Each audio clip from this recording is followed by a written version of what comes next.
Welcome to your magic moon message, ladies and gentlemen. The moon is in Taurus. The sun is in Pisces. I did this one a little late, so I'll follow up tomorrow with the moon in Gemini video. The moon is on Uranus right now, about like 23 degrees, and the sun coming into next week is gonna get ready to go over Saturn and the North Node and Neptune and all that. So we have activated this new cycle, February 27th, February 28th. We call this the final fantasy because it's revisiting, of course, the 1800s. Shout out to Jax Atlantis, by the way. Everything that I do relative to these magic moon messages are teaching you about planetary aspects.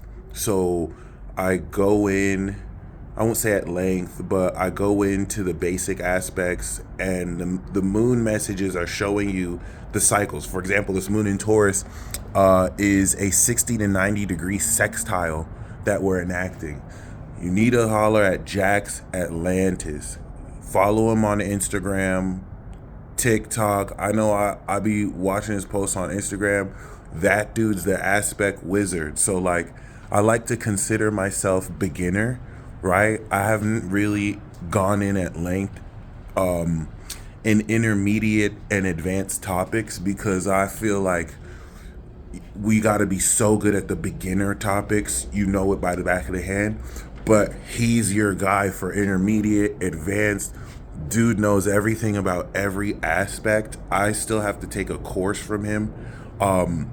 He has this really dope, this isn't an ad, right? But he has this really dope Chinese astrology, advanced aspect course. The dude is freaking legit. I just wanted to share that because, biquintiles, like, I don't know all those aspects, but there's so much deeper aspects. And for those of you who want like deeper insight to that, he's cooking right now. Like, his interpretations are really dope. The reason why I thought to say this is because I saw a post of his today that spoke on 29 degree Neptune Pisces. And the last time Neptune was 29 degrees was like around the 1830s, definitely in the 1800s.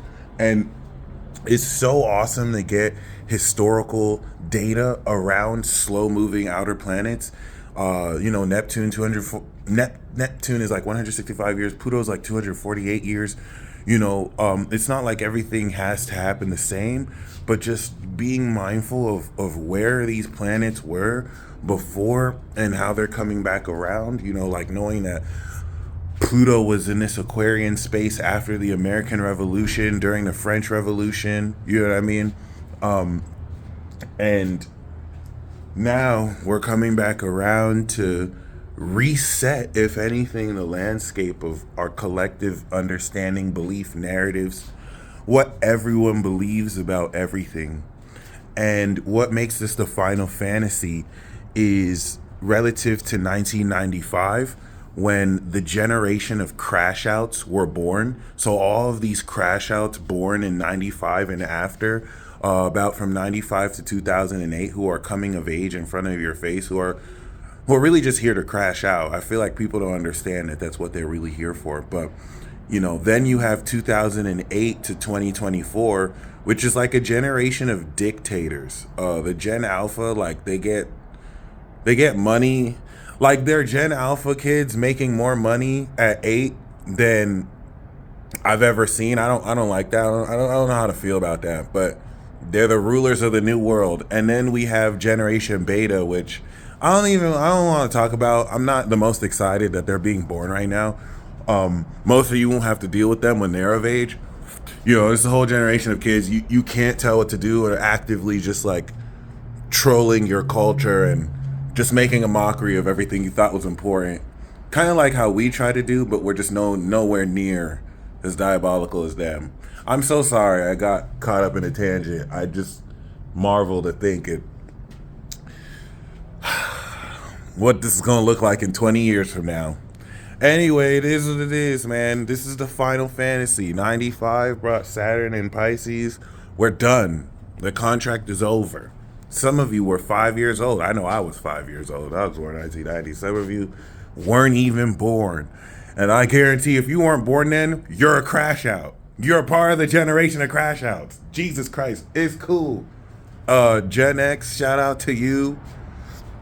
We saw Generation X have to carry the entire world the past decade. I will keep on saying this. Like, you need to catch Gen X, which we're going to say is like 72 to 84. You need to catch these people before 2008 versus after 2020. Like, the life has just drained from them. These people had so much hope going into the future. They felt like they couldn't not accomplish anything. And now look at them. Just look at their eyes. Just look at anyone born, in Generation X. Look at their eyes. Look at how all the hope has just been sucked dry. And as a millennial, I know we're next. I know we're next. I don't know how to feel about that. Sorry. Okay, so yes, Neptune is here too. And now the North Node is unlocking all of this perspective. So the moon in Taurus is giving you a natural understanding of grounding, literally unseen metaphysical perspectives that you can only harness through your beliefs and imagination, right? So that now as we activate this new perspective, these new beliefs, we can smell, hear, feel, taste beliefs and phenomena that you cannot hear, smell, taste, or feel. So whereas Aries pushed the direction of this abstract belief towards the direction of what we feel is authentic, Taurus is now grounding the natural direction of this belief by, of course, coming into a more tangible, natural understanding of what kind of grounding these beliefs have. Okay, so it's like maybe this new moon, I felt that I could be an ex-kabuki porn star and stripper, right? I don't know why. I felt like maybe I meant to go into the adult film star life. And the moon in Aries was like, you know what? If I was an adult film star, I would call myself Razzle Taz, because why not? All right. And now the moon in Taurus is me gaining grounding to this idea. Like, I walk past and then I see like an adult shop, and I go in and I see like these tassels, and I'm like, wow, there's some actually real grounding to this idea. Maybe I can be Razzle Tazzle. Don't all right. And if any kids are watching, don't mind me. I'm being stupid. So like, that being said, by adult film star, I mean a star that, performs in adult themes, like taking care of your family and like, paying bills and taxes, adult things. So with that being said, my razzle tazzle dreams of, never mind. This is a horrible analogy, but yes, we're coming into grounding and physical understanding of the natural quality of these beliefs. Okay. And the coolest thing is the Uranus update, the 28-day cycle since 2018 with Uranus and Taurus is going to help you understand what you are innovating unconventionally about this dream. It's going to help you understand extra dimensional facets of your five senses that tap you in to more unseen facets of these beliefs that you will actually start to feel are becoming real. Because once the moon goes into Gemini, we're going to produce the effect of this natural grounding, and our thoughts are going to begin to change. The seeds we planted are going to break through the ground. Our thoughts are going to begin to change to align with these beliefs.